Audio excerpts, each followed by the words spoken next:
Good morning, everybody.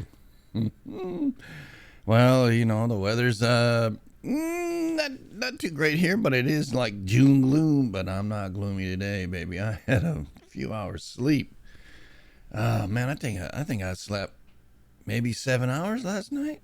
Maybe a little broke. Woke up, turned over. Said, okay, this side's done. That side needs to go now. But yeah, good morning, good morning, good morning. Myrtles made it this morning. That's great. That's great. Baja still a blank spot. So Patches says, and the like, what just happened? Oh, okay. And we'll go like that. We got a lot to go over today. On the well, a little bit on the solar stuff and a little on this other. I got a notification yesterday that somebody's using our trend lines. And I'm like, hey, is it getting out there? Is the trend lines getting out there? And maybe somebody sees a little bit of thought processes in there and goes, well, looky, looky, looky. Yeah, yeah. Now they might go over and under according to some, and might turn sideways and according to others. But yeah, it appears that somebody's out there liking the trend lines, and I didn't really notice it from other people before, but I got a notification today or yesterday about that and went, hey, isn't that unique to JSL?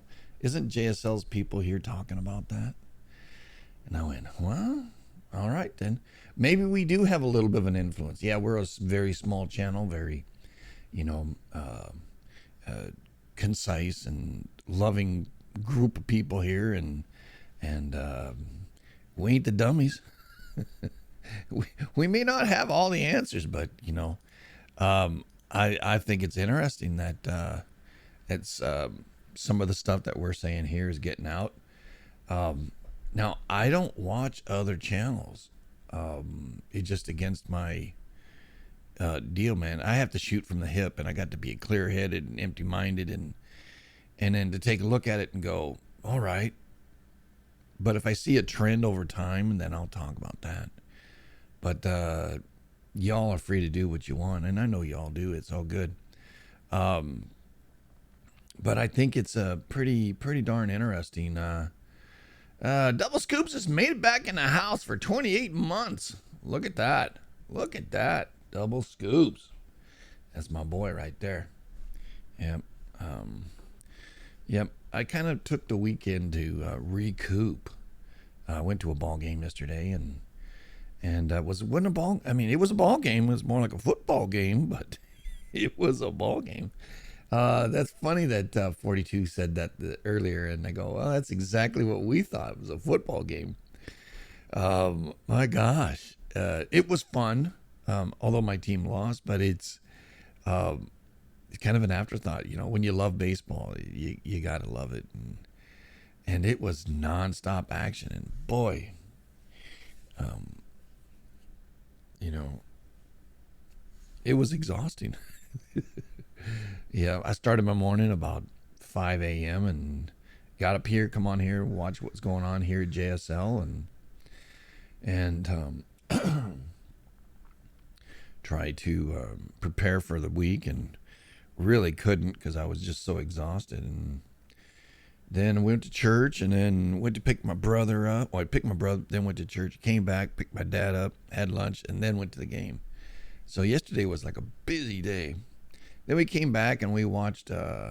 Last night we watched Professor Nick's latest. You know, talking about his class and with his class in it. And yeah, there's yeah, good stuff. But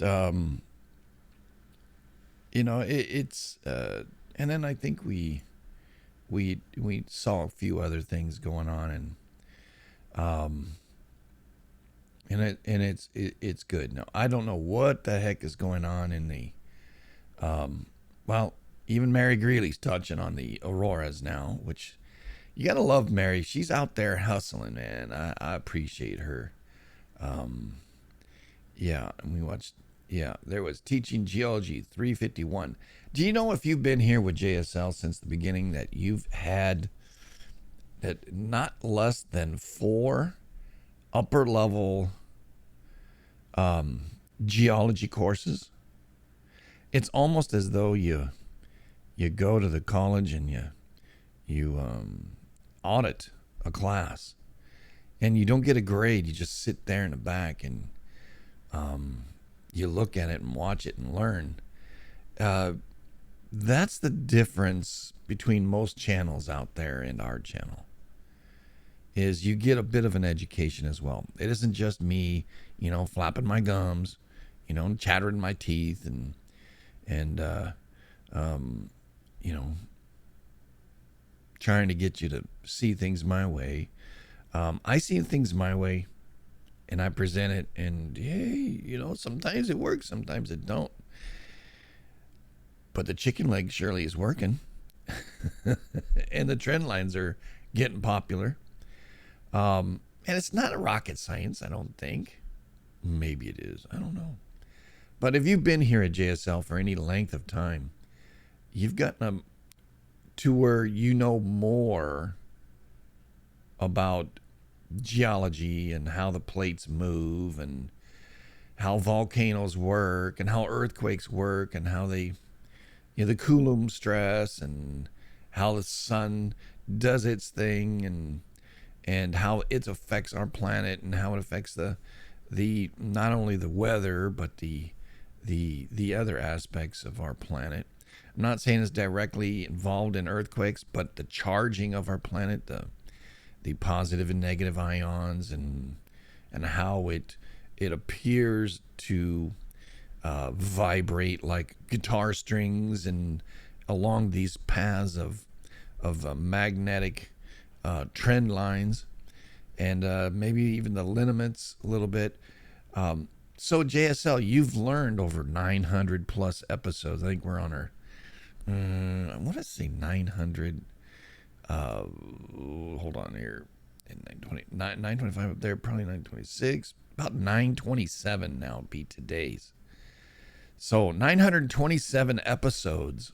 You think you'd learn something, right? Oh yeah, Joe's crazy. Yeah, that goes without saying, but if you've been here any length of time, you've grown. You've learned something. You're not just sitting back watching me, put out something that you need me to, lead the conversation. See, here at JSL, it's not what I want. JSL is about a community. It's about being there for one another, shoulder to shoulder. Not, yes, I'm the captain of the boat. I got you. The captain, he's got the little steering wheel, right? Or the little wheel, and it just turns the rudder, which the rudder is the smallest thing on the boat. But it turns the boat and guides the boat. But you are the boat. You are JSL. All of you who are listening and are participating. See, if the captain doesn't have a boat, then and believe me, there are many people who, get frustrated with me and, their unhappiness in their own lives, and, they got to change their diapers because, anyway, they just get all hussy, and, well, it is what it is,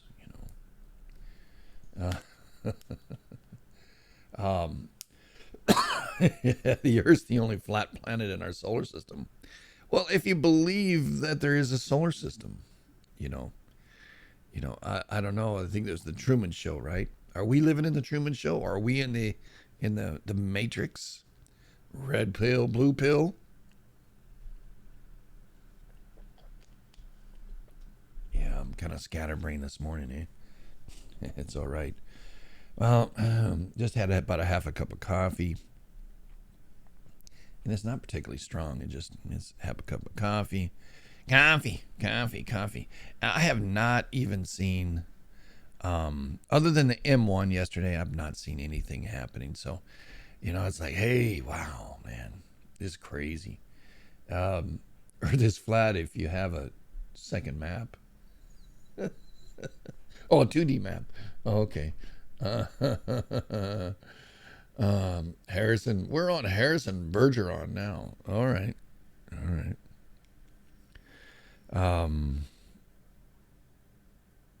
Yeah. I guess I didn't see it, but there was a boxing match here, I guess, over the weekend. Oh, I missed it. That's all right. It's all right. Everybody's still talking about Tom McDonald's couple of new videos out. Yeah, boy. He's pinching a nerve. Yeah, and yeah, and there's still people doing, um, yeah, still doing, costing their lives, and yeah. Well, the biggest news, I guess, politically is the announcement that Tucker Carlson is gonna push the magic red button and blow up Fox News. But didn't Tucker come from CNN to begin with? And wasn't he over at CNN when Fox News was at its height? And wasn't he part of the CNN people that were so pissed off that Fox News got it right the first time in 2016? And they vowed to destroy Fox News? Well, they've done it. They've done it. Well, they've infiltrated, they've made decisions, and and all of a sudden everybody's woke. See, I'm awake. What does it mean if you're woke and I'm awake? Are we in the same thought processes? Do we? You see that? See. Yeah, an echo. Echo. Yeah. I don't know. And so you can see there's shotgun approach and trying to touch a little bit of everything what's going on. Russia's still doing its craziness, launching missiles all over Ukraine, and there's a thought that Ukraine sent a drone, and it sent it toward the Kremlin, and it got shot down, by the way. And they, Ukraine's trying to kill Putin. Right. Jeez.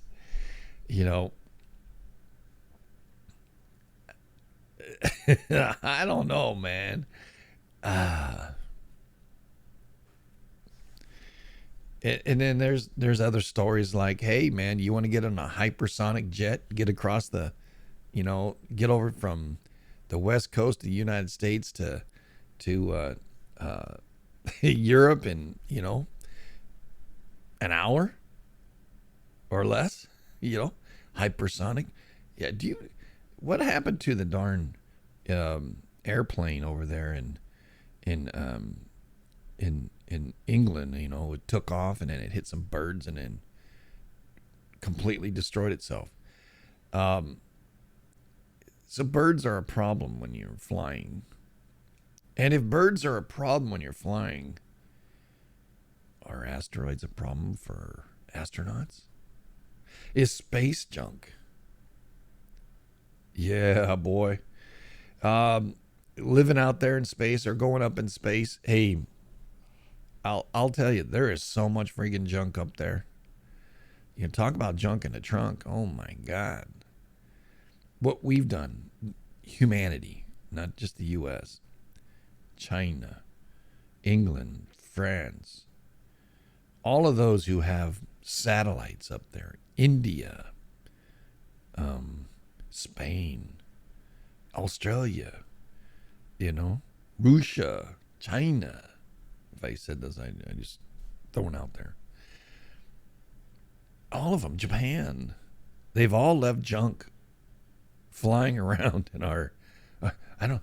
Is it flying or is it floating? Well, you get it up to 17,500 miles an hour, and then, you let it. You just leave it up there in the atmosphere. Oh, shite! And there's so much junk up there. And then, let alone you got asteroids, right? Most people don't know that there's a exoplanet. What's an exoplanet? Well, it's a small planet larger than our moon that's flying, that's going around the sun in an orbit that's between Mars and Jupiter. It's the largest body of something, whatever you want to call it. And there's more of them. And they got some names to them too. So there's plenty to talk about. Hey, Niner. Who flung dung? Oh. Oh my God. Oh, that's funny, dude.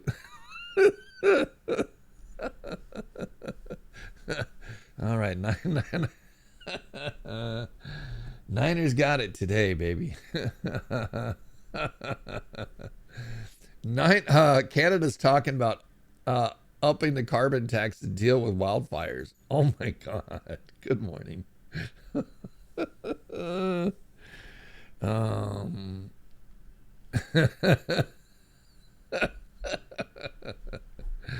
Oh my gosh. Oh my gosh. Oh.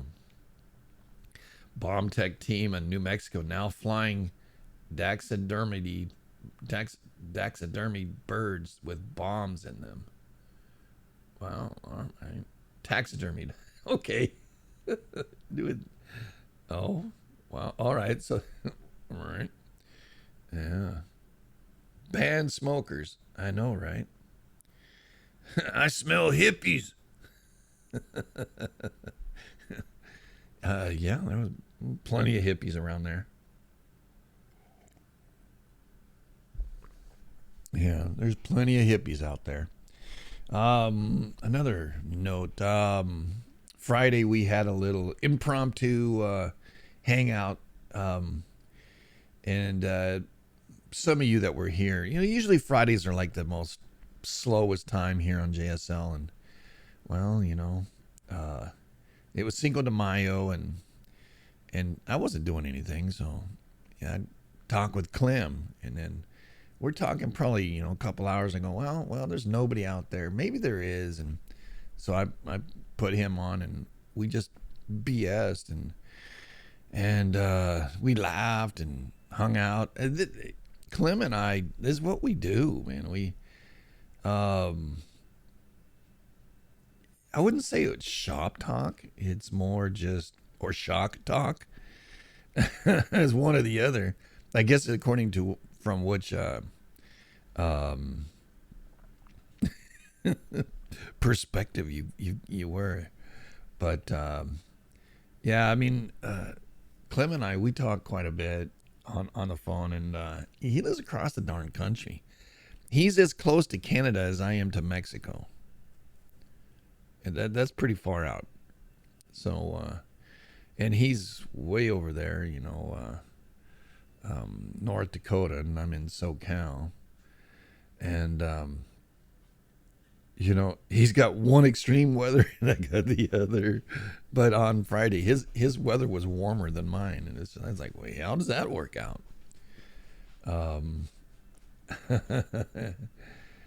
Can't share seeds then?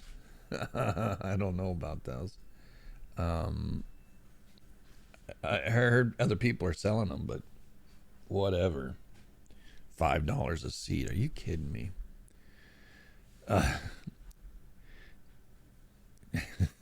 Jeez. Um. Oh, gardening. Okay. I thought it was the other kind of gardening. Yeah, yeah, yeah. It is that season to plant your garden. Hopefully, you're not a little bit late, but I think the frost pretty much is ending. Where I think we're fully into what do you call it? Springtime now. I'm assuming. Damn hippies, I know, right? More info on pipeline study. Here we go. Piggly Wiggly. Pipeline transportation. Piggly is practice using pipeline inspection gauges and gouges and gadgets. Devices generally referred to as pigs or scrapers to perform various maintenance operations. This is done without stopping the flow of the product in the pipeline. Yeah. Piggly Wiggly. Yep. It looks like a cork.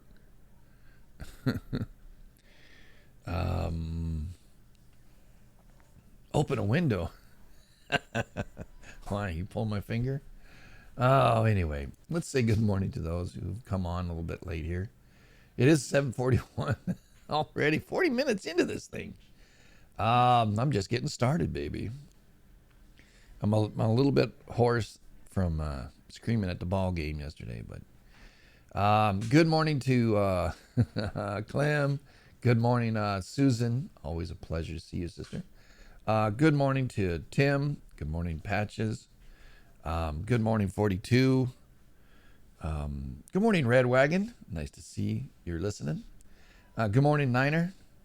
Been speaking a lot about you, Niner. There's I think myrtles in Florida as well.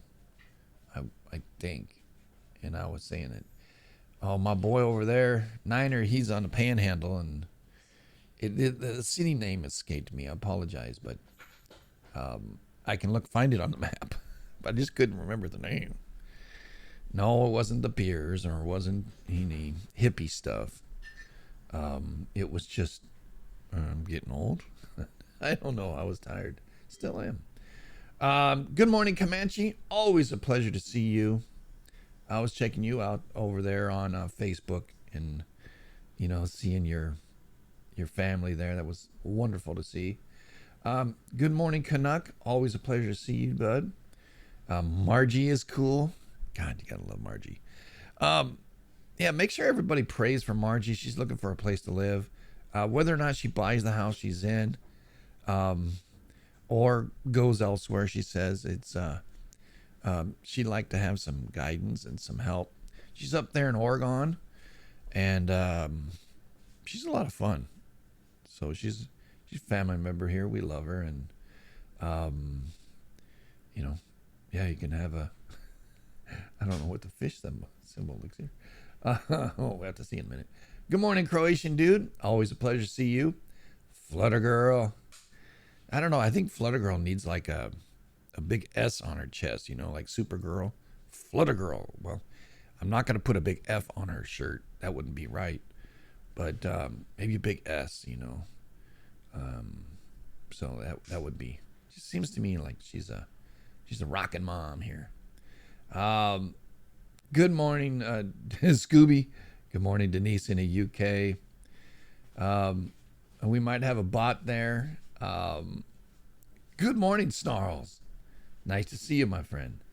And there's Myrtle and Ramblin' Wreck 2718. And I know Brainstorm Warning's here. He's everywhere. He's got his own little show too. I don't know. Maybe he's in a sock of somebody else's. Wink, wink. I don't know who that other one is, but we'll probably have to check that one. If you're not the bot, you better say, because we're gonna get you. March 28, 23. Somebody just started. Yep. Well, good morning, An One Lee. All right. One Lee. Wow, nice. She's offline right now, but she's been following here, and she's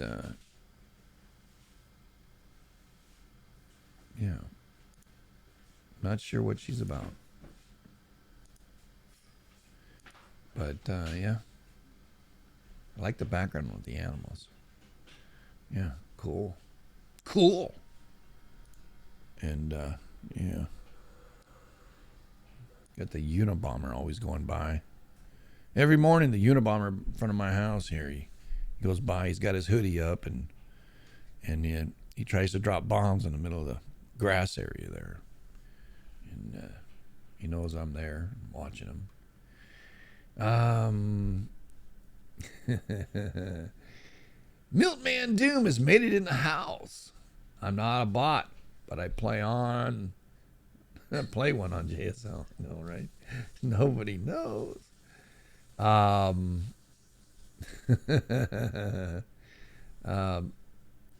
Yeah. We do our research. We try not to kill you if you're not a bot.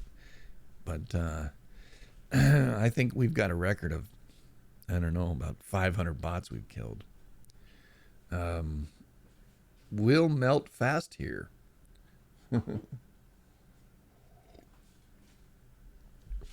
And there's other channels. They're just loaded with bots. And all bots do is they take from you as the member saying, hey, I want to donate 5 subscriptions here at this channel. Or I want to donate, 10 subscriptions or even 20 as many times as happened. What they do is the bots are created by, Amazon and the like. And they take from the community. They don't help the community, in my opinion. So let's say there's 5 people who are consistently watching, but they're just not signed up to enjoy chat and the benefits of being a supporter here at JSL. So they're sitting in the background and they're learning about us, and they're not quite sure yet. But there's 15 bots. So when somebody comes in and says, well, I'm going to drop a 20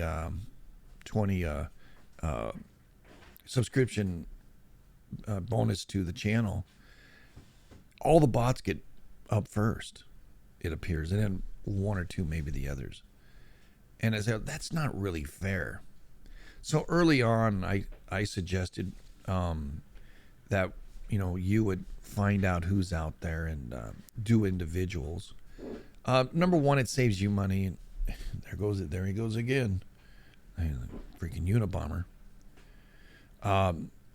Go and when you're here and you're donating, which I appreciate it very much,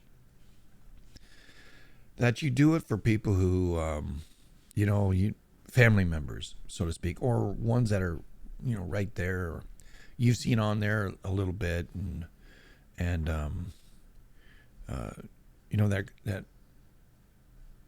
they could engage. And you see them on other channels and they're talkative or whatever. And yeah, because it's not really great. But although we do need the subscriptions here to keep us actually a channel, there's a meld point where you have to meld so much to remain as at a certain level for Amazon to run this channel. And we make it, mostly every month.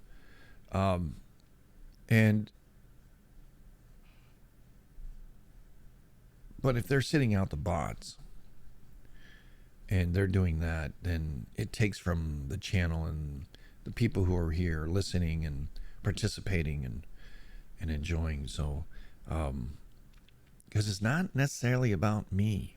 Yes, I'm hosting this, but that's generally what I'm doing. And if you have a diamond, generally that means you're a contributor, and you're engaged in the conversation, and you're engaged in supporting the channel, and you're building the channel, and that. Some people, they don't do anything, and yet they have a diamond. Well, the diamond disappears over time when you don't, participate. There's only 35 diamonds given to every channel. I think that's the number.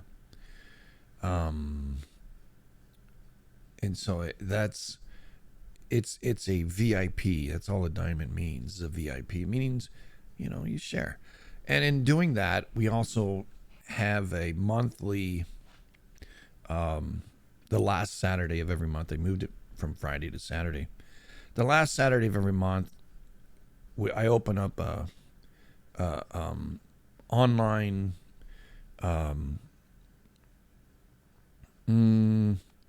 a call-in, basically, where you can come on in and engage other members on the phone and or through the internet, of course.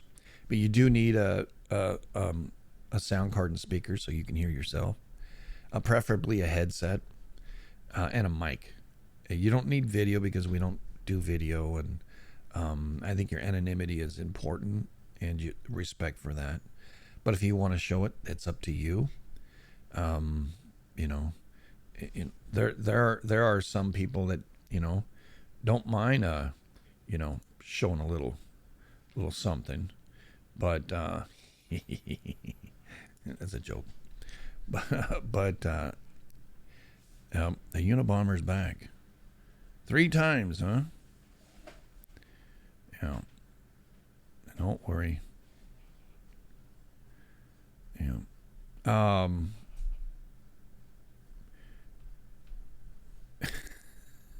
I got a name for him now. It's a freaking Unabomber. Yeah. But his partner's dropping the bombs. I know. Yeah. I mean, so the offering the VIPs, those who are contributors here, who are always, doing something here to help out the channel. It's a little benefit to you to get to that point. Your tips or your gratuities, which is there. You can TIP exclamation point. Gives me about 95% of the money you give to me on that. Twitch takes half the money. You give $5 for your subscription. I get $2.50. That's it. So it's nothing, but it takes basically 100 of those subscriptions to make it worthwhile to do this. But I pay out of my own pocket mainly to do this, and I enjoy it.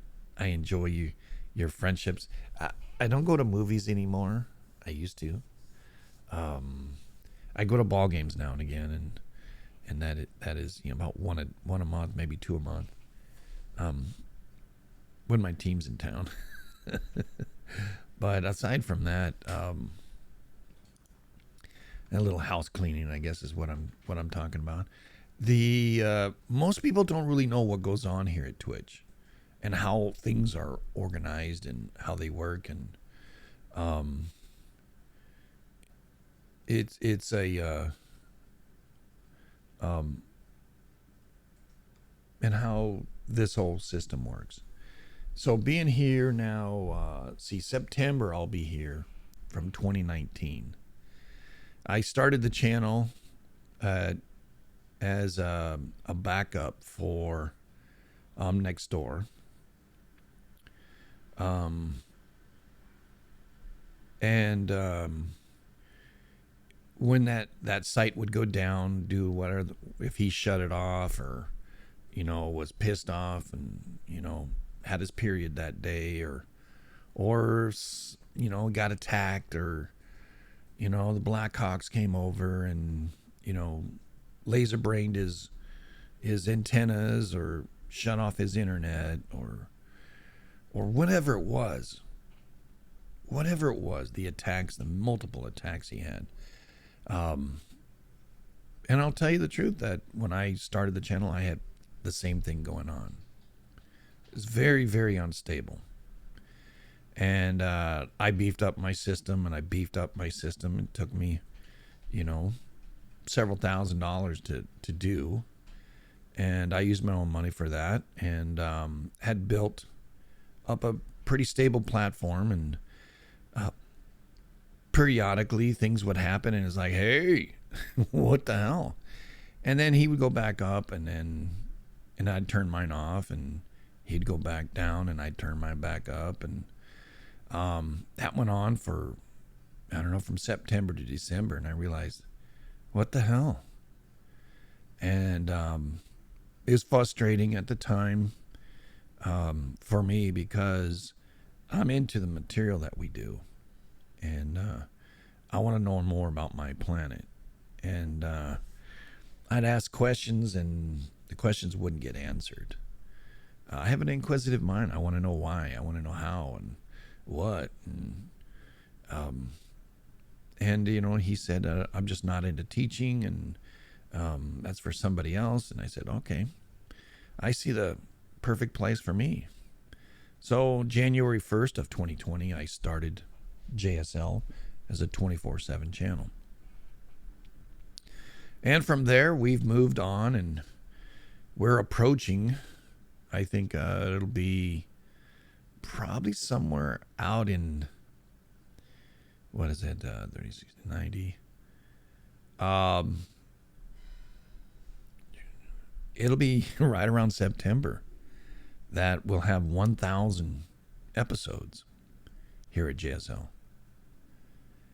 And for most people, they say, I don't understand that. Yeah, that's a lot of work.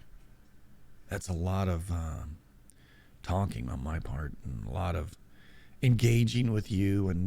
And I've, through the years, you know, the couple of years that I've been doing this, I try to change things up a little bit every year. And we had that change up happening at the end of this year. You know, all the drama that was starting to happen, and I killed it as much as I could behind the scenes. And some people got butthurt, and some people left, and some people are still confused at what was going on. And that was all planned. You know, everybody knew what was going to happen, and they just didn't like the idea that that was going to happen. So in changing things here, we've grown. You see, you can't be stagnant. You can't just keep the same thing going on. And as I wrap up this first hour to explain and kind of show you what's going on in my mind, there's about 15, 20 topics right here. Wow. See what happens when I sleep well? Gotta find it. But things are good. Things are good. And there's great promise for what's happening. I intend to start an evening report, working that out. It'll be much shorter than the morning. It'll basically cover what's happening from the morning until the evening, so we can see at a greater extent what's happening on the sun side of the planet, which is, we're all awake and the sun's up, so it's our side. Because most of the stuff we get is on the other side where it's dark, and where the sun's already charged the planet. And so the evening reports will happen. And they'll be probably at 6 p.m. Pacific. So that's going to be something new this year. Also, there will be a series of smaller, not necessarily rabbit holes, but smaller explanations, videos that I'll put out, explaining why this, why that, why this is important and not. And then also, I intend to do an open rabbit hole, where rabbit hole is basically an open discussion, and there'll be topics, and those topics will be suggested by the members who want to be part of that. You being the members, you being the diamonds, you want to, let's say you want to talk about Antarctica and why its movement is significant in the world, why that plate is so significant. Well, that will be scheduled. You will be have that opportunity to be on the rabbit hole itself, as well as a few other members, such as Canuck or myself, and of course myself, but maybe Clem, maybe some other people if you want. So it's another benefit for being a supporter here at JSL, where you'll have your own private rabbit hole, and you'll have the choice to make it live for everybody, or you'll have the choice of being in recorded and then posted after it's done, and that will be for about 1 hour. And if it goes longer, whoopee, But it's one of those other things that I want to integrate into what's happening here at JSL. So these are things that I've been talking about for on and off, hinting at for some time. Also in the morning, there will be times where, I ask somebody else to join me, and we talk about what's going on in the world today. It isn't just me, but other people who are, diamonds, and that opportunity. You see, being a supporter, being a participant here at JSL, and being a VIP gives you, the listener and participator, a greater role. If you just want to hang out and not do anything and just listen, that's completely up to you. And if you just want to support from the background, completely up to you.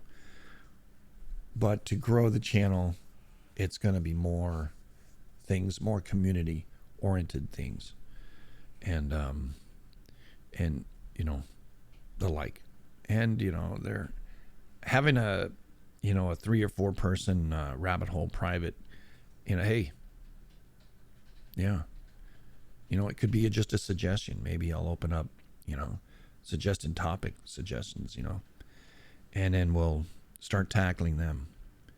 But I want to open it up to those people who are engaged in the material and engaged here at JSL to feel and know that they're important, and that the direction is kind of where I'm going, and you can become a member and have fun with the rest of us. So I mean,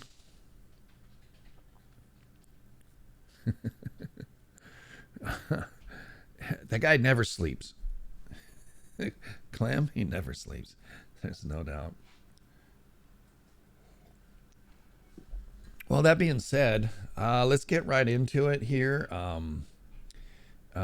We are recording this morning, and let's see if there's, any drop-offs here.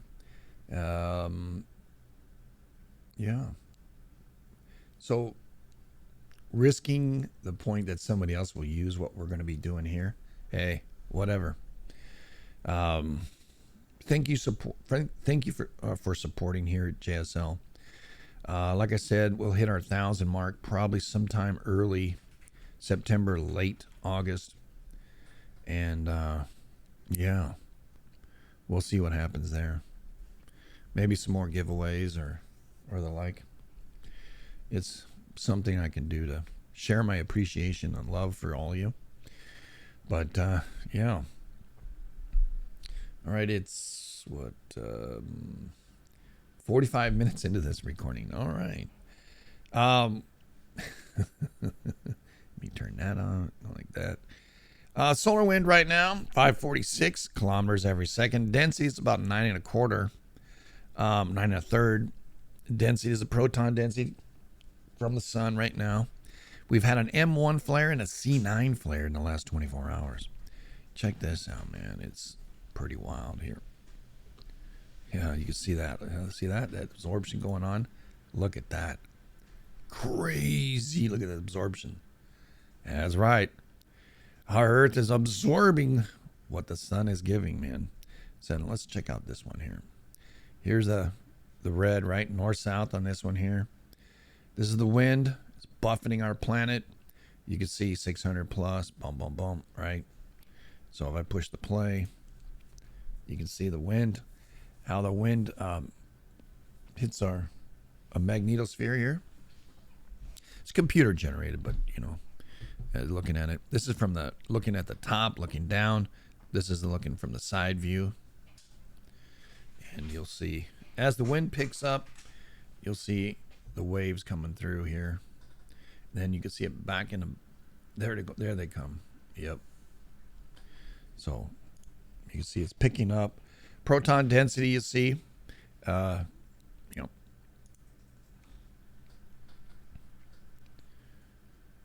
and how our planet right here from the top to the bottom, right? How when it comes in, it buffets that. That's the protons coming in at us. Plasma is always being shot here at our planet, and when it picks up, you can see what's unique about this. You can see the back, right back here, and then come back up there. Yeah. And here's the pressure, which I always like watching the pressure because I think the best one here is from the Australian government. You can see, wow, it really was here tight here. It's at 10. It went below there. 480, 470, 480, 490, 500. Yeah. Pressure was way up. I thought I saw a 3. Yeah, 2.3. There's the 3 pressure. 505, 13, almost 14 protons per cubic meter. This is low protons.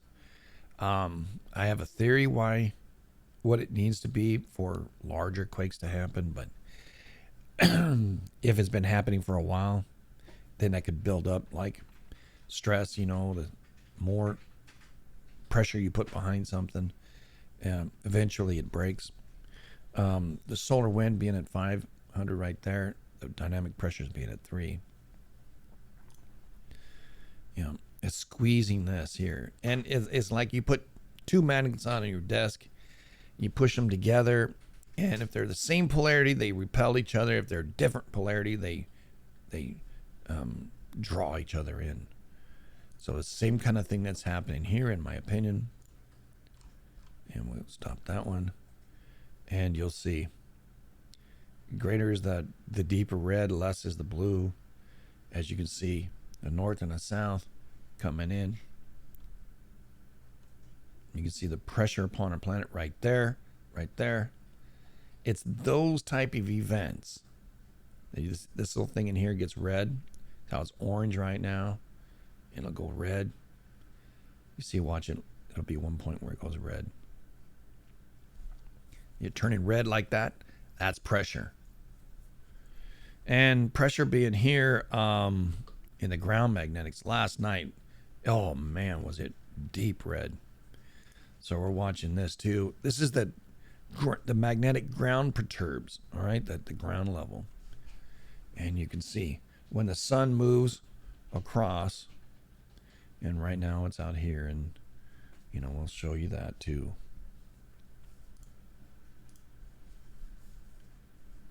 The sun being like right here right now. You can see a little dip right there. Kind of indicators where the thing is. I'd be watching the mid-Atlantic on this one. Also, I'm still watching out here. See, this early on today, the sun's like right about here, moving across. across Africa in the last 6 hours. It's out here now, and it's coming up to our time.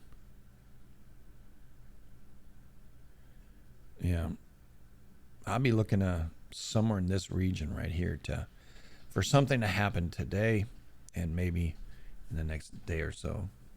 You can see there's a bump right here. So, yeah, pretty far out stuff. So C9 and a C8 flare in what we're looking at here. We just had an M just now. Look at that. They're calling that a C9. So let's look at the one day.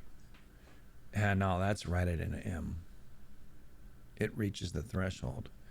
But they're calling it a C9, unless they called that the C9. Now that's a C9 there. Here's the M1. Yeah, just barely an M1. This is probably a C9 to an M1. M0.9. Yeah. Right on it right now. So that just happened.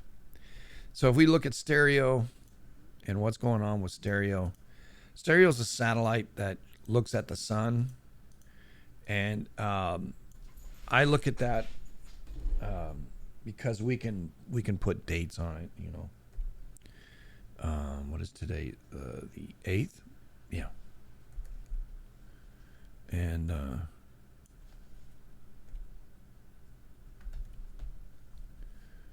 yep. Search.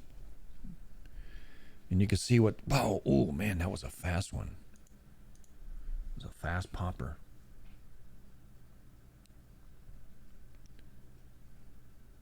Big event happening over here on the left side. That's the turning side. The sun turns this direction. So this is a big something that's going to pop. I don't know if it has already. I'm just saying. By yesterday, it hadn't. By 2100 hours. So we'll see. There was a big pop right there. Did you see that? Yeah.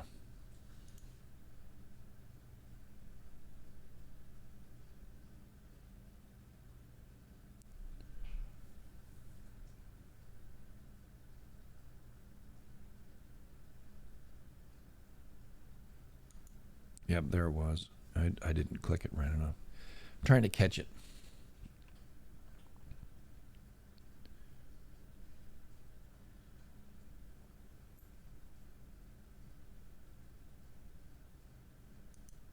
Yep. It's in a frame that I can't get back. All right, I'll try it again.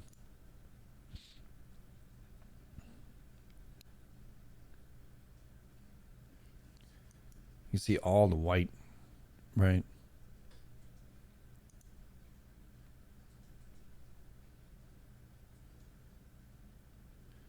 $13, $14. This is yesterday's. Yeah. So right around the top of the hour, 00, or right at the change in the time. So if we went back to the X-rays, we look at LASCO here. You can see this big blob over here, right?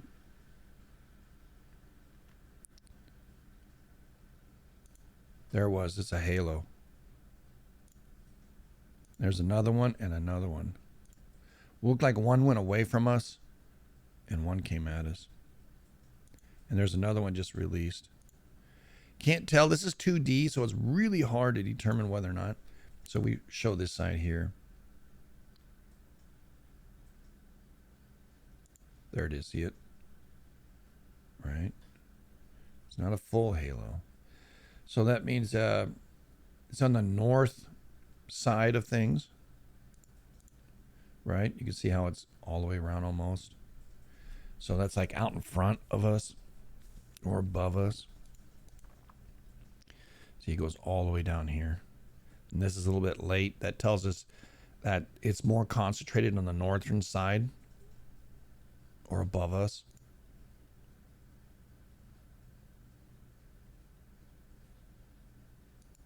It looks like right there at the end something's coming too. Yeah, some little popper. 1,300 hours. So if I shrink it back, you can see it moving all the way around the disk, right? That's a halo. You can even see it here. That means it's right at us, right? It's not particularly strong, but it's an explosion that came at us. So if I looked at this one, I don't think it's updated, but it's updated from the other day. You can see the big popper that went south of us, right? From the other day. They showed the ones that I showed you on over the weekend and Friday. Right here, this one. Right. And there's another one behind. And this is the side view, okay? This is the side view, looking at it like at a tabletop. If you got down to your table, your desk, or your table, and you look straight across the top of it, that's what this is. This is from the very top, looking from the north, looking south. This is from west, looking east, like that, okay? So we're looking at the side view. Here, our planet here is the green. This is a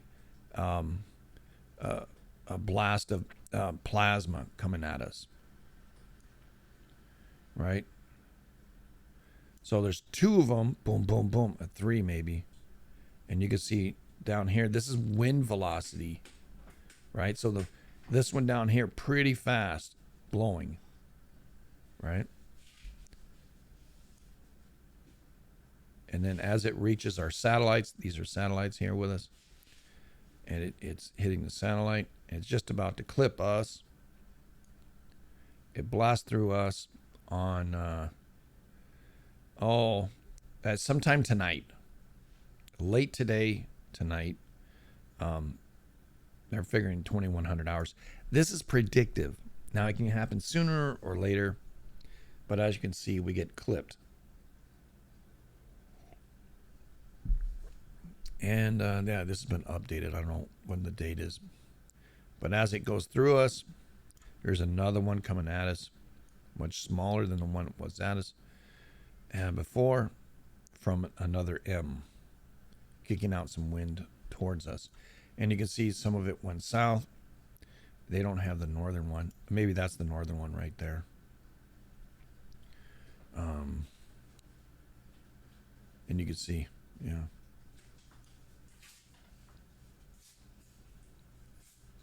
So it's been a lot of activity, plowing out.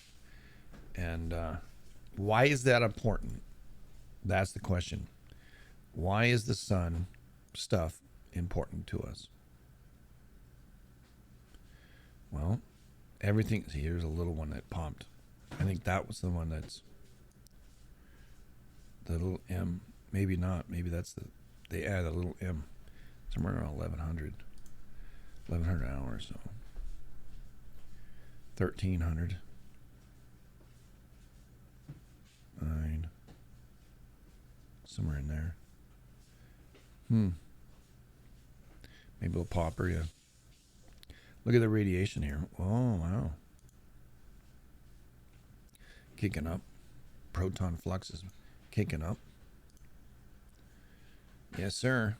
Protons are kicking up. Yep, back up to 1060. Yep. So they're still calling this one a C9 right now, but I think it's an M. Let's see here. Earth-directed solar flare and CME, reverse polarity sunspot, 3296. 3296 right here. Just did it again. The backwards active region exploded on May 7th at 2234 UT, producing a long-lasting M1.5 solar flare. The blast was squarely Earth-directed. Extreme ultraviolet radiation from the flare ionized the top of Earth's atmosphere, producing a minor shortwave radio blackout over the western U.S. and Pacific. I had a hell of a time with my phones this weekend. I don't know if you did. Phone. Man, the damn thing wouldn't work, and it was acting funky. Funky. And mariners and ham radio operators may have noticed a loss of signal at frequencies below 20 hertz. 20 megahertz, that is, for hours. And as the flare kept going, the explosion hurled a CME towards Earth. Chronographs recorded the halo, and that's what I was just showing you. It's a halo directly right at us. It should reach Earth on May 10th. Right, here we are on the 8th, so by Wednesday, we'll see some stuff hitting at us, eh? Hey? That's a NASA balloon. Don't worry. It's not a, spy balloon like what the Chinese said. They didn't like the fact that we shut this shit down, man. Planetary K index right now is unsettled. Yes, sir. You can see the surprise geometric storm on May 6th. Look how pretty that is. It scares the hell out of me, though. I don't know why. It's real pretty. Yeah. Being exposed over a minute or two, at night. Pretty crazy, man. Pretty crazy. High res camera picture, man. You can just imagine what somebody in the 1,000 years ago were looking up the sky going, right? Oh, man. But it is what it is, baby. Let's look at the rocks. Let's see here. No significant coronal hole, so there's no wind being produced other than through the blasts that are coming at us. 55% chance for an M flare. Well, I think that's 100% because we just had one. And 15% for an X, which is on the rise now. Mid-latitudes, geometric storms, 40% chance. High latitudes, 15% chance. And, okay, so potentially hazardous asteroid. And let's see here, we're on the 8th. Do we have any today? No, we do not have any today. I didn't see May 6th we had a 300-footer, so it was way out there. We knew about that one. May 24th is the next large one. And then there are freaking June's got a couple of biggies, right? So nothing to worry about there, I guess. Let's see here. You want to find Uranus? There you go. I'm teasing. God bless America. Here's Ceres, right here. Ceres is between Mars and Jupiter. Yeah, it's what they call an exoplanet. It's a planet like Eris and Pluto and Wamia and Make. Yeah.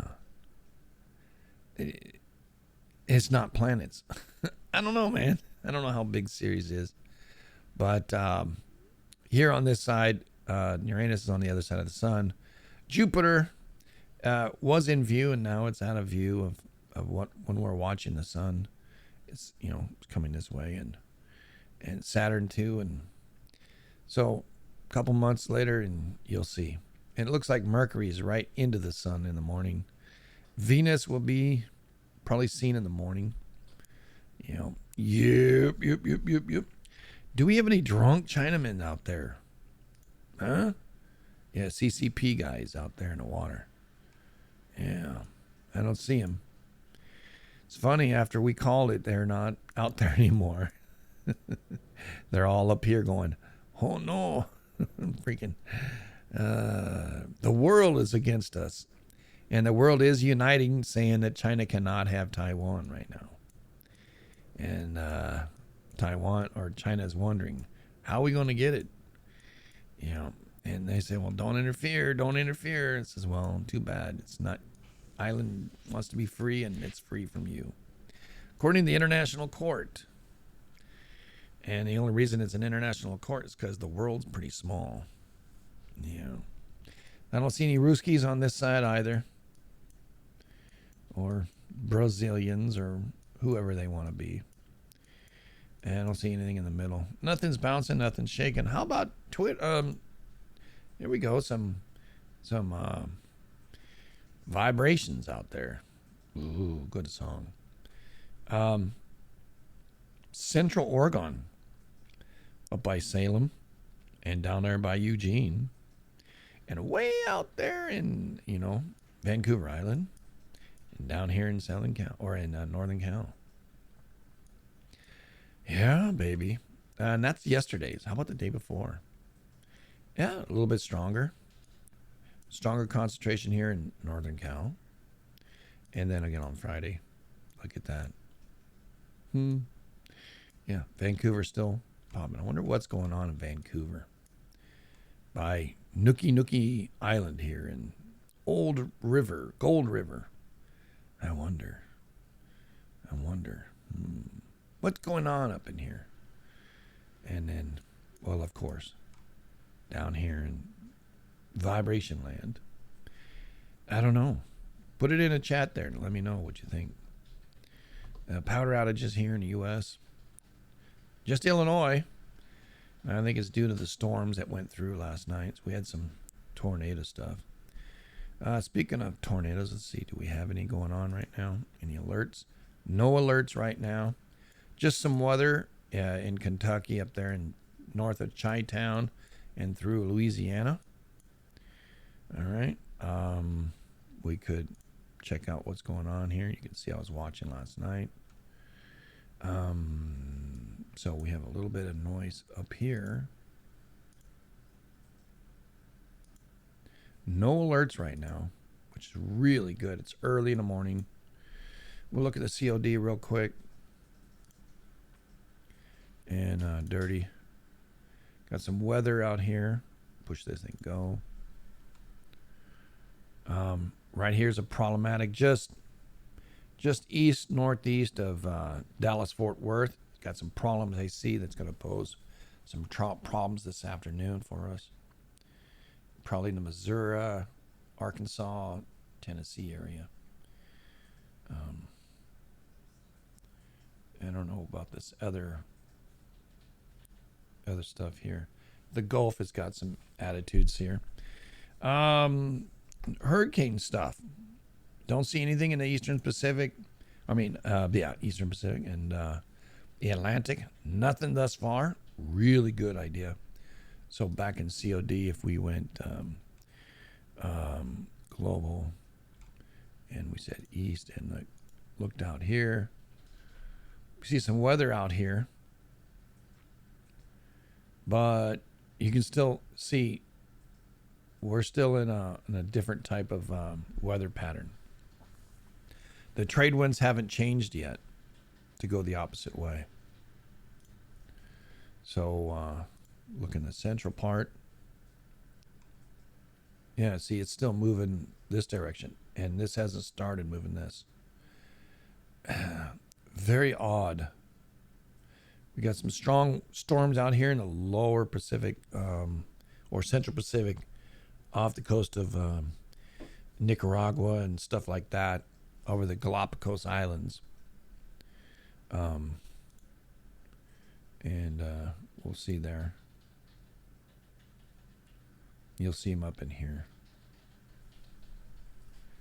And so the river is way south right now. And we're still moving up here. This hasn't started yet. So we're not in the season as of yet. So in my mind, if you have a different mindset, well, go ahead, explain it, put it out there for you. I want to watch the storms coming in. Still got looks like another winter storm coming in or a late spring. The low was right here over Northern Cal and Oregon. And wow. All right. Hey. Yeah. Missouri had a little something. Kentucky's got a little something. All right. Let's look over here at Windy. So that way we can look at Denise's homeland. She's up here. Yep, 55 degrees where she's at. Not too bad. And we look at radar. She's got like dreary weather. Should be a warm though. It's warm. It's not cold. Wind speeds, nominal. Big low pressure out in the middle. Do we have anything down here? Yeah, I'm not seeing anything. Well, alrighty then. There, that's the weather. Let's go right here to volcano news. And we'll try to go back a few pages here. May 7th, that's yesterday. I didn't see much of anything happening yesterday. I mean, Etna did, but here we go. On Saturday, Shivalush, Seminkaya, unable. Popo had a 21. Kodovar volcanic, 15,000. I think that's just off of PNG. Yeah, let's see where that is. Yeah, just off of PNG by Manam. Yep. 1,100 foot mountain. It popped 15,000 feet. Pretty good little popper. And we'll show you where that is.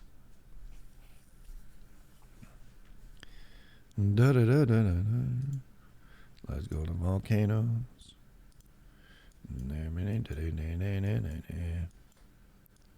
Come on, come on. Here we go. Right down in here. Here's Manam. Kodovar is right up in here.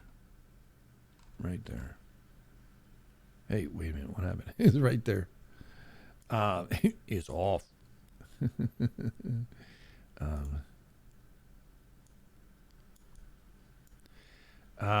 2 kilometer wide island, Kodovar, is the emergent summit of the Bismarck Sea. Stratovolcano from the Holocene age, Kodovar is part of the Shutin Islands and lies off the coast of New Guinea, 25 kilometers north of the mouth of Sepik River. The village of Jiwei is perched on the crater rim. Not anymore, I don't think. The lava dome forming a high point and andesitic volcano fills an arc landscape scarp that is open to the south. Thick lava flows with columnar joining forms low cliffs along the coast. The youthful island lacks fringing, what the hell, or offshore reefs. Not certain about that, but he just popped. Yeah. And that's not the only time. It popped last year as well. So, Kodovar pops, and so does Manam. Yeah. Manam's right here. So, a lot of activity. A lot of activity been out here. And so 15,000 foot. That's pretty good little popper. Hey, 55. Good morning to you, sweetie. They found 3 new moons on Uranus and another day, though. I saw the article. Okay, bud. And Scooby. There it is. There's 3 more moons. They saw 3 moons. Well, there's another one. Anyway, I digress. Thank you there, Canuck. So Kodovar pumped over the weekend. Shivalush, they've got some video Shivalush right here. Massive explosion, they're saying. And it did lose its dome. Aluatolo and the Sunda Islands still popping, and lava flows continue. Fuego is at 15,000. Sangay up to 20. And Popo to 22. Looks like Luatolo is pretty active over the weekend. And yeah. Luatolo, I'll tell you where. Luatolo is just around the corner from here. It's down over here. Yeah, right in here. Luatolo's right here. So that sucker's erupting. And you can see a chain of volcanoes through here. And yeah. And I don't know if I still have it.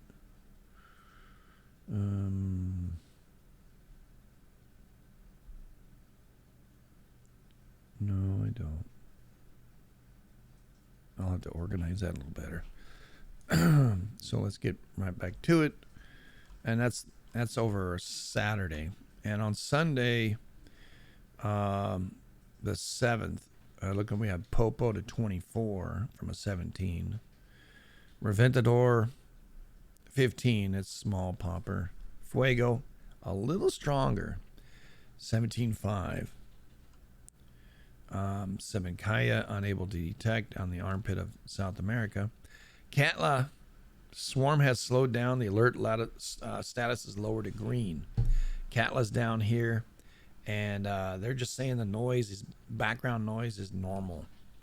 So it's normalized to background noise. Etna, minor eruption, a little popper. Been some activity in Sicily and Italy over the last month or so. So you got to figure Etna's going to say hello.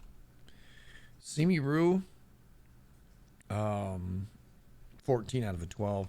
This is Fuego. Decreased. The evacuated return home. There you go. Popo to 24 out of a 17. Sebenkaya, nothing. South America. Sakurajima erupted 7,000 feet. This is the bottom part of Japan. Nagasaki's out here and all that. So it popped right here. Here's Simiru on the armpit down here. Bali's right here. 14 out of a 12. Cotopaxi, 19,000 foot mountain going to 22. There in Ecuador. And along the volcanic arc. Sebenkaya still unable to detect. Etna still doing its thing. And then today, in the news today, here we go. May 8th, Popo, Simiru, Decono, Reventador, Sakurajima, Nevada del Ruiz, Sebenkaya, and Cotopaxi. Suno Zajima popping today at 6,000. It's a 2,700 foot mountain and an island.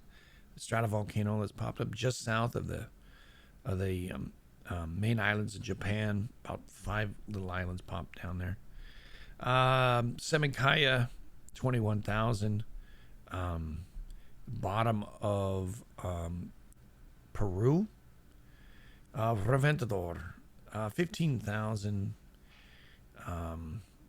What's going on there? And Reventador is 12,000.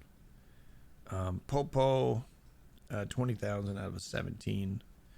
Suno Zajima exploded. But the height is unknown.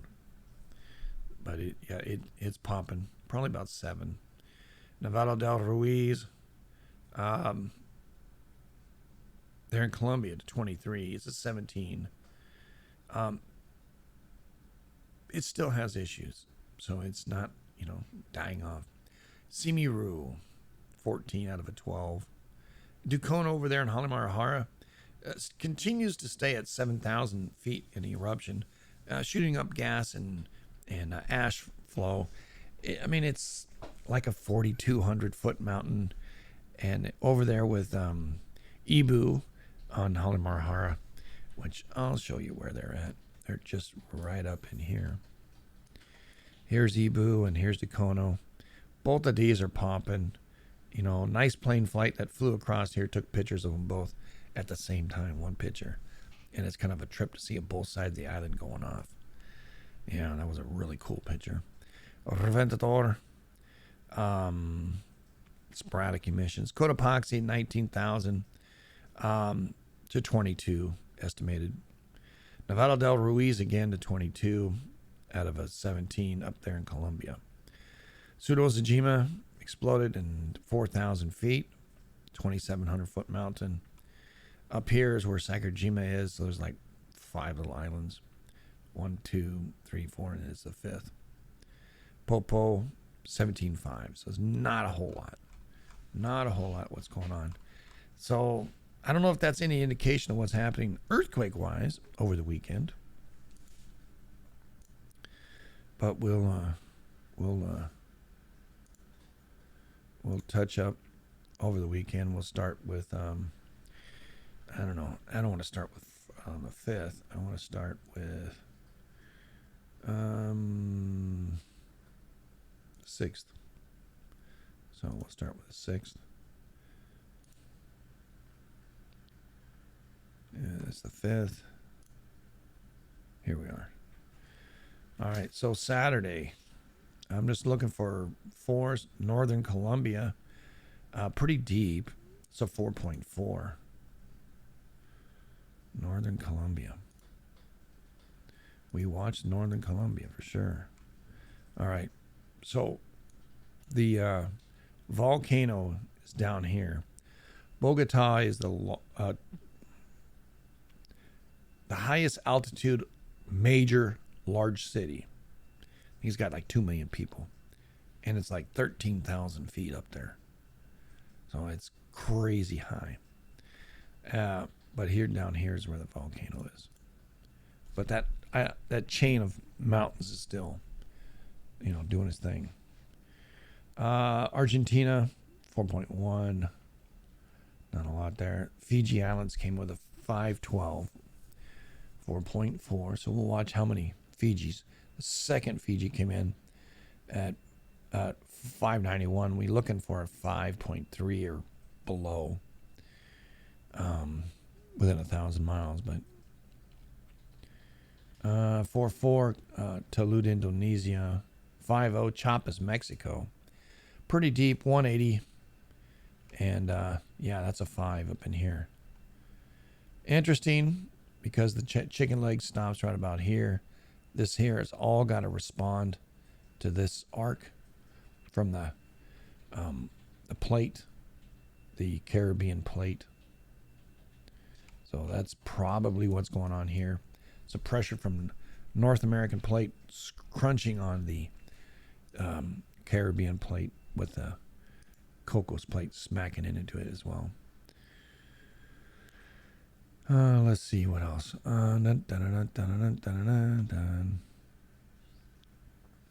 Zing Zang China's popping with a 4.2. Yeah, it's what and that was a little bit concerning to me, Paul. That it's in a lull. 4.3. Her3. Kamchatka. 4.0 Chiapas again. Papua had a 4. Nicaragua had a 4.1. Central Turkey had a 4. I'm trying to get larger stuff. PNG again. Eastern PNG got a 4.5. Here's Crete with a 4.5. It's pretty dangerous here. Los Angeles just had a 3.3 and I didn't feel it. No, I'm sitting here talking to you. Yeah. I mean, I heard some noise, but I didn't feel it. I didn't feel it. Yeah, probably out there away from me. We can look real quick here. And go live here. Let's see here.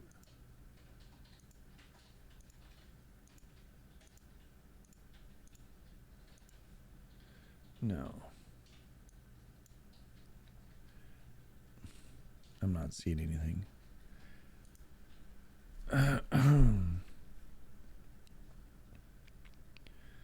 So yeah, Crete is doing its thing. Jalisco. Well, Jalisco's up the coast. Kamchatka, another 5.2. 3 people responded to this one. Oh, okay, it's in the south is why.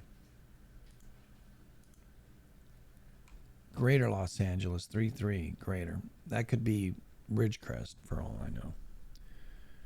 Let's see. Well, no. Las Flores. Yeah, way up here. All right. Malibu region. All right. That's interesting.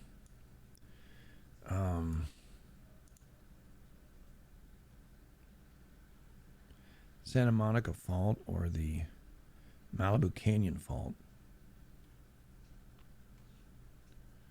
All right. Cool.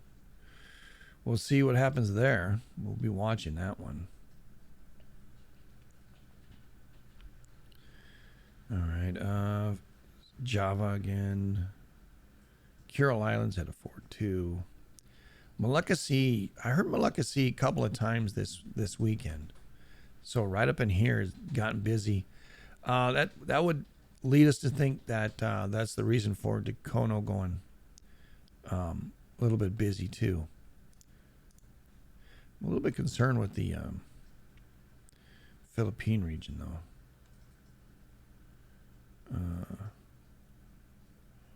These islands, Japan, Volcano Islands, Japan.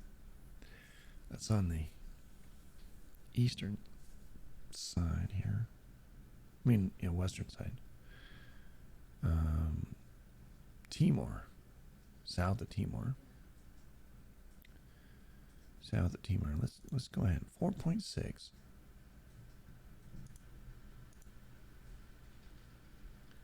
Close to the fracture. All right. South of Timor. The Timor Sea does get, pretty good quakes.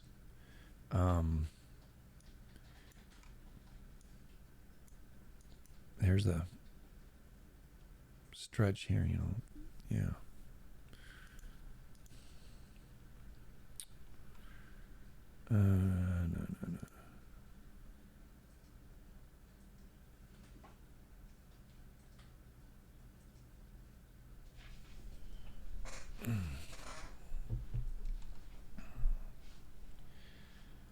Papua 4.3. Kamchatka another 4.2. That was all on Saturday. Going into Sunday, El Salvador had a 4.3. Guerrero, Mexico had a 4. Southern Peru, pretty deep, 4.2. Guam, all right, that's 60. All right, so had a little one right by Guam. The volcano islands are active, and so are these islands here. So there is activity along this trench, the Mariana Trench. Activity on both sides of Okinawa. The volcanoes here are busy, and then a couple up in here. We've had quakes on the eastern side of Japan. We've also had up by Lake Baikal quakes happening. And so there is some activity up in here. Ethiopia had a 4.1 right down here on the trench. That's the spreading center that goes all the way down. I think that's exactly what Susan just said. She has 4.4.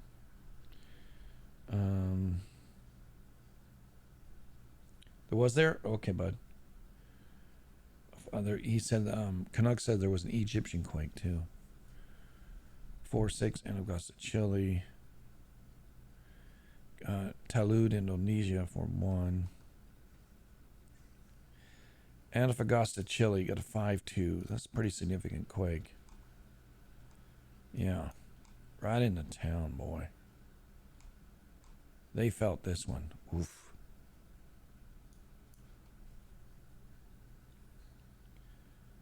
And the trend seems in lines, so that direction. The spreading center here, right? What's going on off the coast here? They don't have anything coming up in here.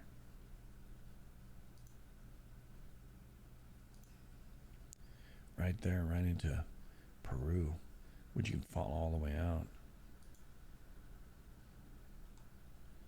Yeah, they don't have anything that's spreading center, which comes out toward Easter Island. I don't know. That's kind of weird. The map's not perfect. All right. Map's not perfect.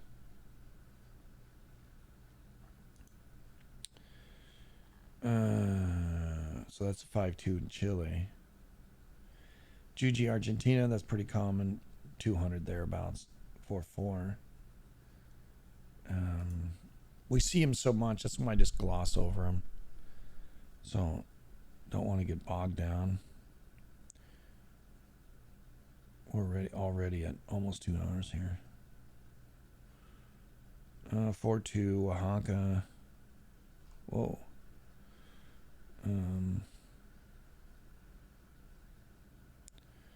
Turkey-Syrian border had a 4-6, 5 depth, 653 people. There is some pictures. Cracks. As it downloads. Yeah. And there's a video.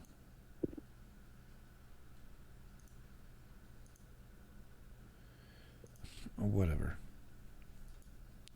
Little chandelier movement. Gulf of California came out with a 4-3. I haven't heard this one in a minute. We've been expecting these down here, and they're silent. There's been, you can see a couple in Sonora as well. Both myself and hi Beth, Patch is there. We've been wondering what's going on. Why California, the Gulf of California and the Sonoran Desert are quiet. It might be just that the chicken leg's moving and it's compression and it's, maybe stopping it from sliding or moving. And that would be indication that this being moved up right now. You ever seen a jack, right? Put this like this. This is how I see it. You have the Baja, right? The Mexican comes down like that, right? Don't get sicko on me. Right, here's Mexico. And then it kind of comes out down here, and this used to be down there. So it's moved north. You've got a fulcrum,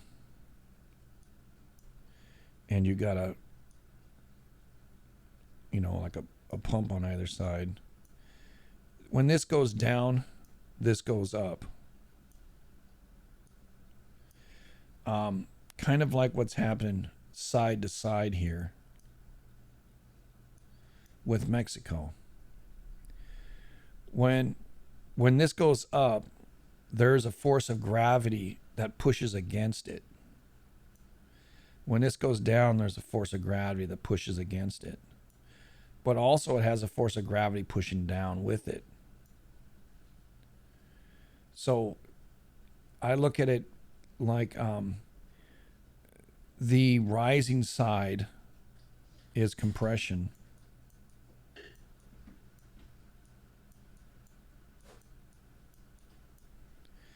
And the other side is release.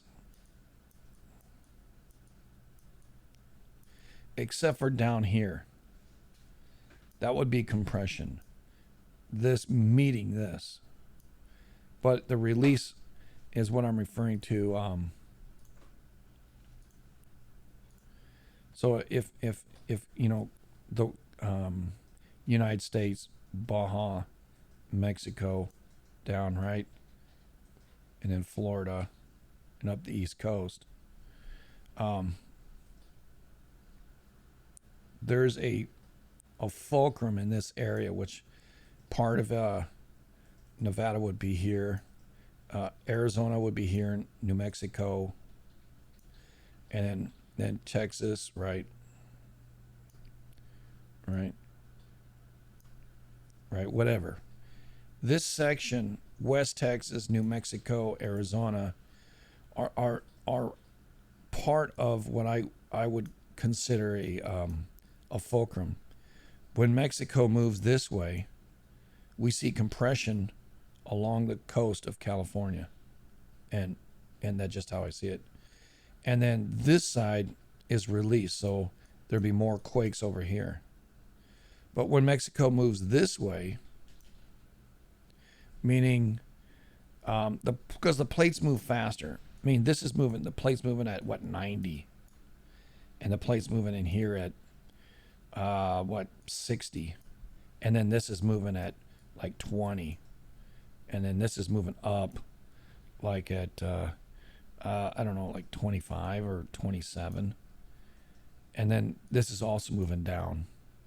So there is this clockwise stuff, and up here you see clockwise happening. Down here you see it in California, you see clockwise. Up here would be, Pacific Northwest. These two eddies, there's not only these two, you got the Mendocino Ridge. You can see by taking all of this into account that when the Nazca plate down here and the Caribbean plate over here move, we see compressional forces up here. And in California, on this map here, you'll see that little purple compression. And that's when I see stuff start to happen there. It's either from compression or being released. And it's kind of like how I see it. It's like Baja and Mexico, and then you got California. For it to slide up north on the Pacific plate, right? And here's the Mendocino, right? And then you got the arc, right? For all this to slide north, it needs to be pumped up. And when Mexico swings this direction, it moves this faster. When it swings this direction, it fights it. So it's kind of like tension's released. Spaz. Tension's released. As it's being released,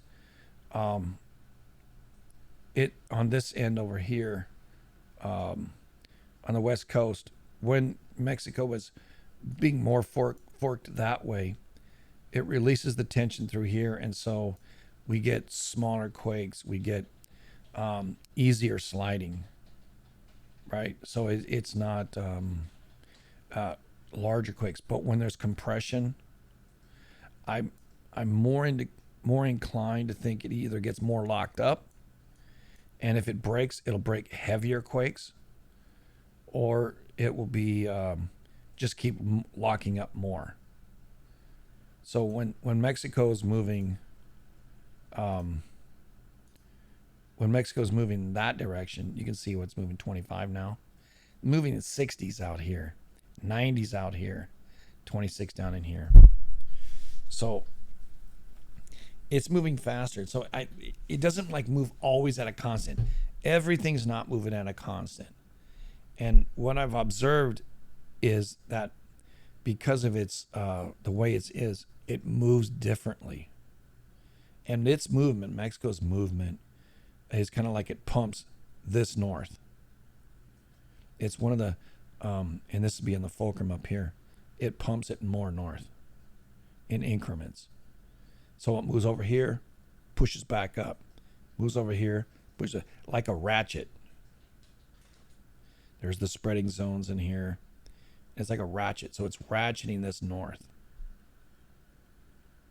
It's acting like that. Not that that's happening, but it's acting like that because it's being pulled right down the trenches up here. And as it's being pulled, it's grinding along the North American plate. And when this gets pushed over here, when it gets pushed back, we see a lot of Oaxaca, Chiapas, Guerrero,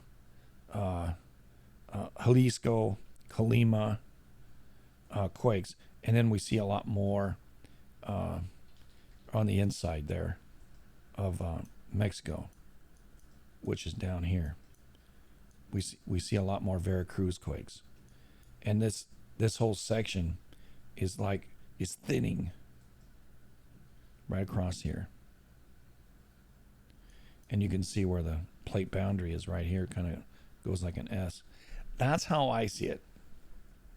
So I look for what are the indicators telling me that Mexico's moving back this way? Well, it's getting quiet. As it gets quiet, I'm going to look for larger quakes up in this section. When it goes where a lot of quakes happen, I think it's moving that direction. And it's loosening up, and we get a lot of quake. We get a smaller but a lot of quakes. That's just how I see it. You can put your point out there and share with me how you view it as well. I hope it was consistent enough to share that with you. Do you think the causes of quakes in New England? Yeah, I think part of what's happening in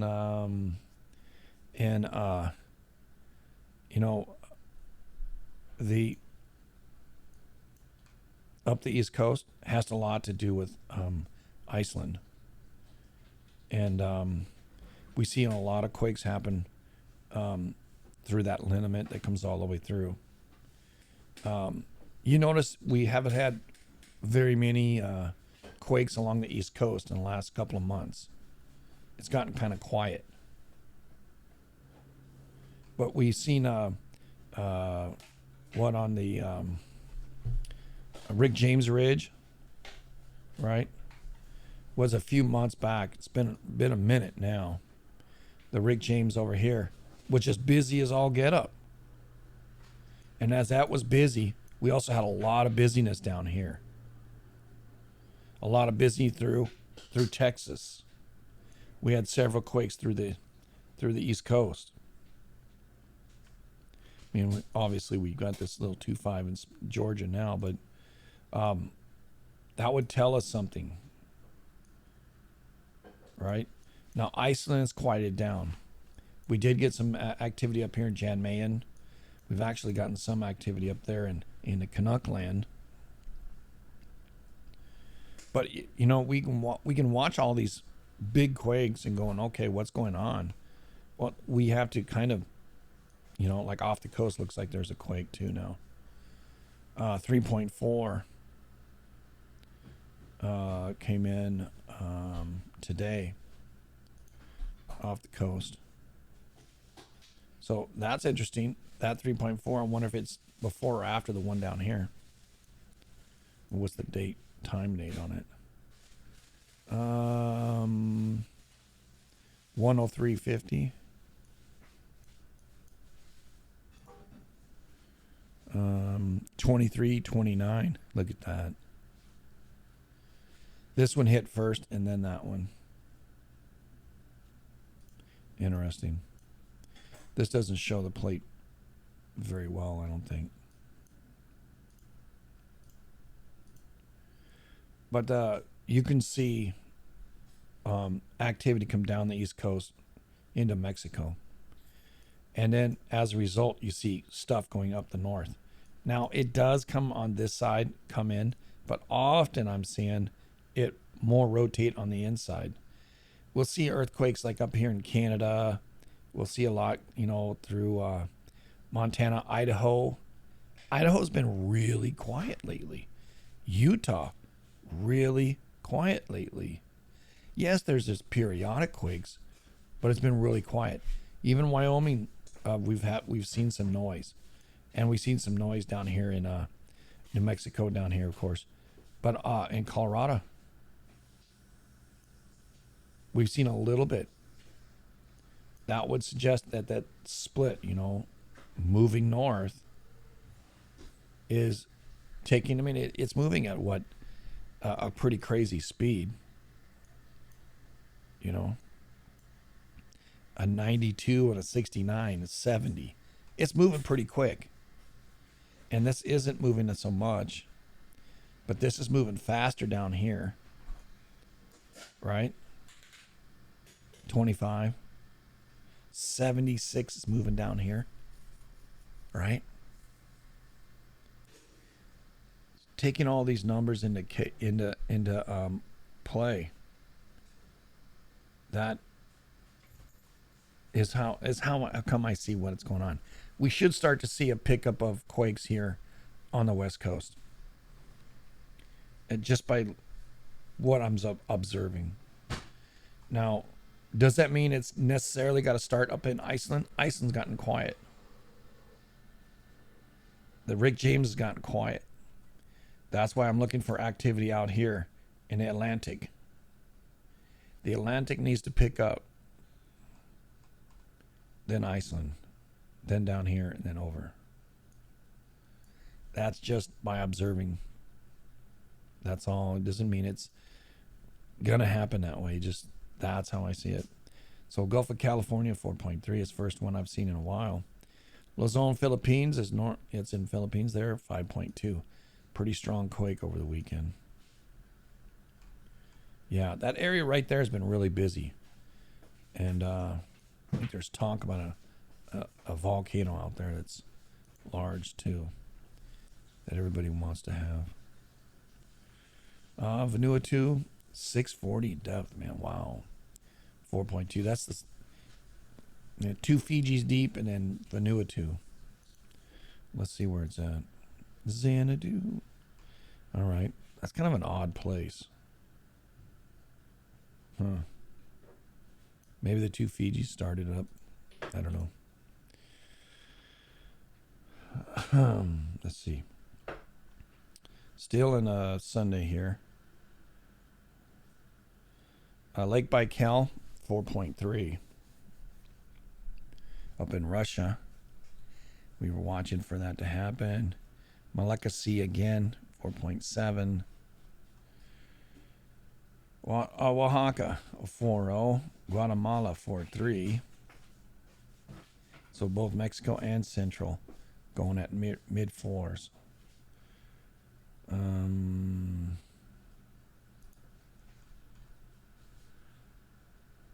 it's awfully quiet, boy. Wow. Western Iran.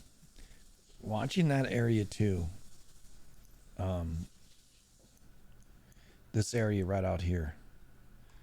Been expecting something big to be in this range for, I don't know, maybe last week. Nothing's happened. So I'm still waiting to see something large happen in this range. And I haven't gone through all the earthquakes yet to determine if it has. I just didn't see them. South Fiji Islands, okay, there's a third Fiji, 566 depth. So there's 4 pretty deeps over there.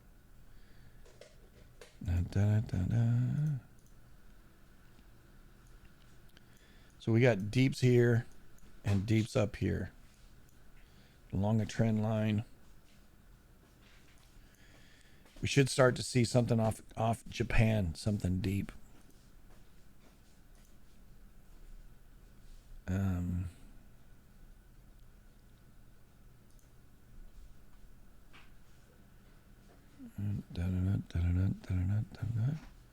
Chiapas, Mexico again, 4.2.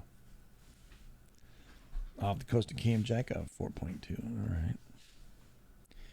We're into today now, about 12 hours out. 5.2 Ecuador. Pretty strong. Ecuador is 100. Well beneath the mountains, and that's near Cotopaxi. So Sangay down here, of Reventador up here. That's near Cotopaxi. 100 depth, though. It's way down there. Eastern Honshu, Japan. 4.3, 123. Wow, right in the middle. While I'm expecting something in the deeps to happen up here, that is relatively deep, well beneath the plate. So maybe it'll move right through and go up into the Sea of Japan or the Sea of Kamchatka. I don't know. Let's see here.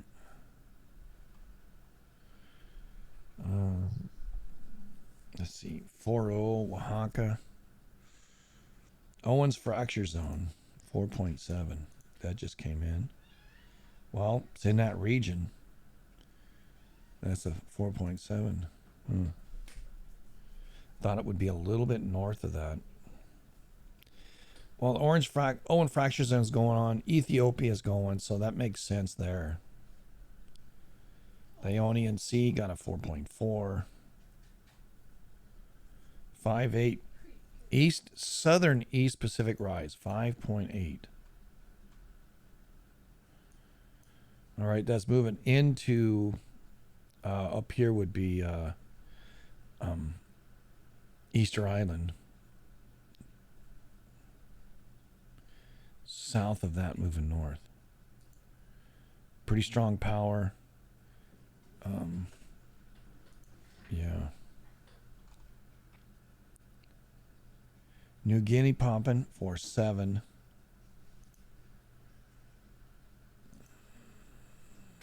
Today, recently. Still that's about where the 7 was. Remember, we have the island right out here, the volcano popping as well.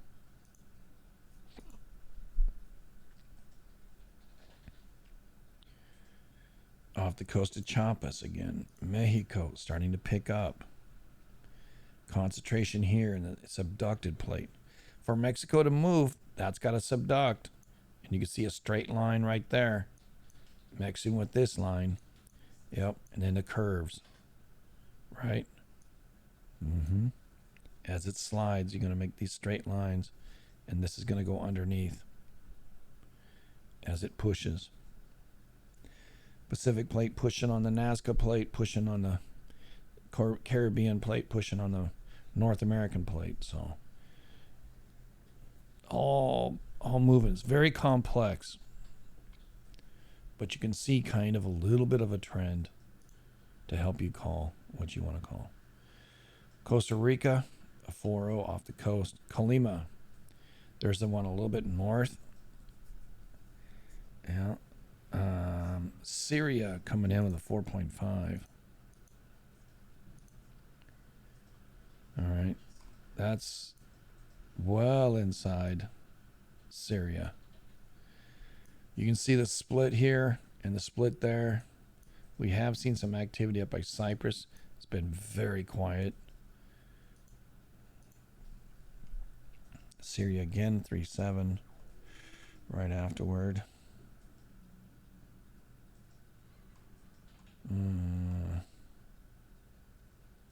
Little Germany. Panama.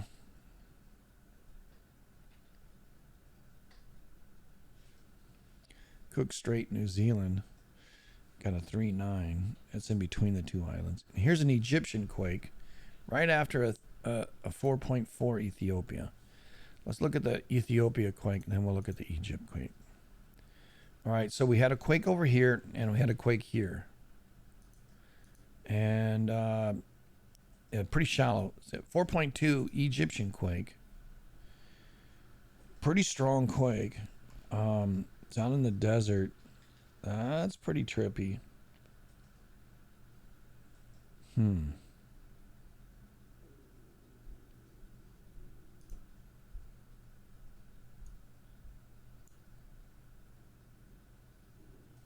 Very interesting out here. I wonder if that goes over. Oops, sorry. All right, it's about even. It's a ground squirrel, buddy. My cat went nuts. Okay, let's look at it. Yeah, could be off of this line that goes out here. I know it's a little distorted, but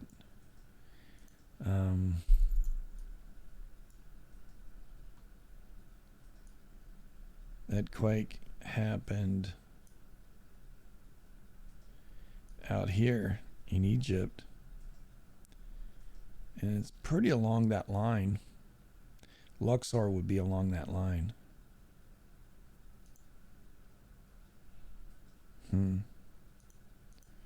Interesting. And the USGS doesn't even have it. Wow.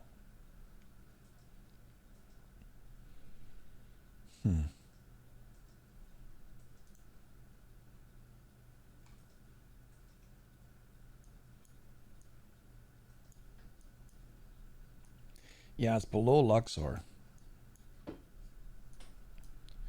It is out here. So, yeah, that might be the extension of that fault system. Right out here. Right to there. Right out here.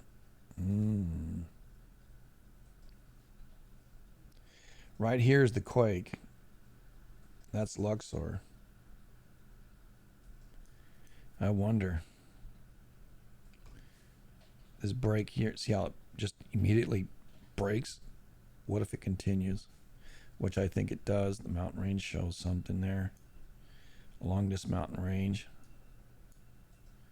Out here. Yeah. Interesting. Very, very, very interesting. All right. Ethiopia and Egypt. Boom, boom. We're about 4 hours out now. Let's see here. Bunch of little ones. Tonga comes in with a 5.1. So that's a strong quake. A couple of deep Fijis and now a Tonga. Strong 5. Sulawesi of 4.3. Andrina Islands, Aleutian Islands.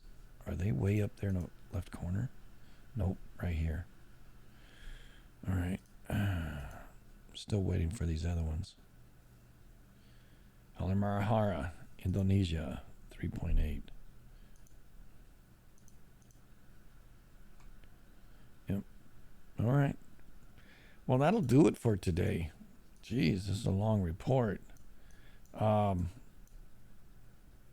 obviously, you can see the line coming in. Interesting history and events over the weekend. You're caught up. Earthquakes today in history. Thanks to Paul. I appreciate you, Paul. 6.7, 1974, Japan. 30 people passed away and injured 28 or 82. Destroyed 121 homes. It caused railroad damage and landslides. Approximately 1,500 homes were damaged. 82 were destroyed. All facilities occurred on the Zu Peninsula. And no, all of them occurred right on here. Wow. That's terrible. Thank you, Paul. 4.7 BC right now.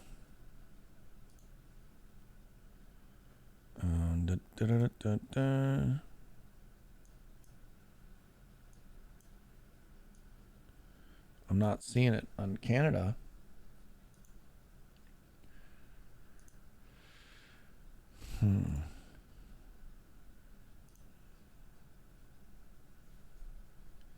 Okay, bud. Thank you. Prince Rupert, Canada. Yeah. That's interesting, bud.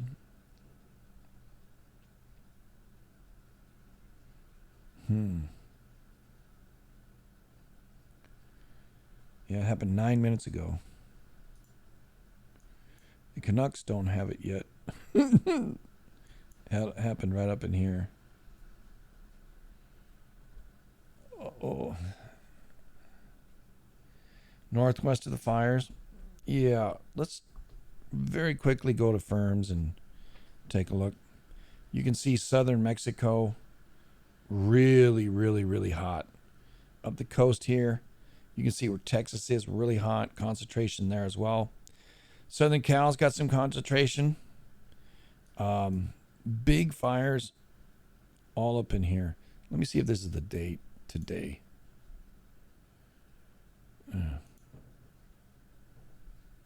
I guess it is. Not seeing a lot of hotspots. Maybe I've got it.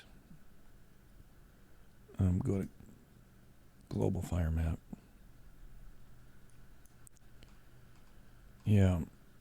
Not seeing a whole lot up in Canada right now. Up in Saskatchewan, Alberta in here. But yeah, along the coast in Mexico, clearly. Even on this side here, wow. Picking up down here.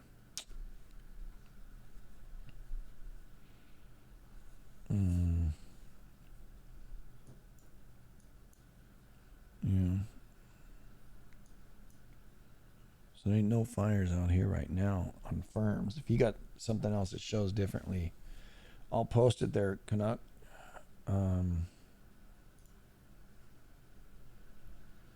Yeah, so I'm not seeing it. Oh, you did post it. I posted it too. I was looking for it too, buddy. Watching Mexico, of course. And Cali noise. Yep. Nothing out here. Hot sauce in Mexico. Anyway, that'll do it for the morning report. Thanks everybody for listening to me pontificate and bring this information to you. If you have a difference of opinion, go ahead, put it there in chat. That's fine. Just do it with, respect and all. And if you have an idea you want to put up there, go ahead and put it up there as well. But yeah. Happy Monday, everybody. It's 9:22 here on the West Coast, and yeah, we'll keep an eye up. I think we may have some teaching that's coming in from the professor, but got a couple of updates to handle along some other venues that we watch here, and we'll see.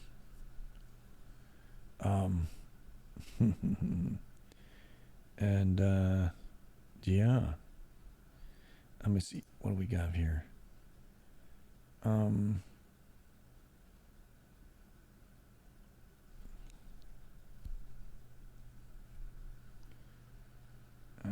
Nothing by Nick. Just yesterday's. We already watched it. So yeah, nothing's yet. But we'll see what goes on here in the next few minutes after the break. I'll be right back. Make sure you click subscribe, and if you'd like to leave a gratuity, go ahead. Appreciate those.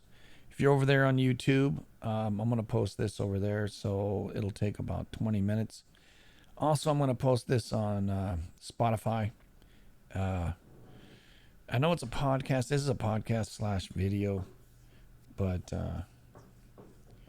probably hard for you to watch it over there, but you might be able to learn something here. Who knows? I'll try to be more descriptive in the podcast. So big hugs, y'all. Remember, don't get none on you.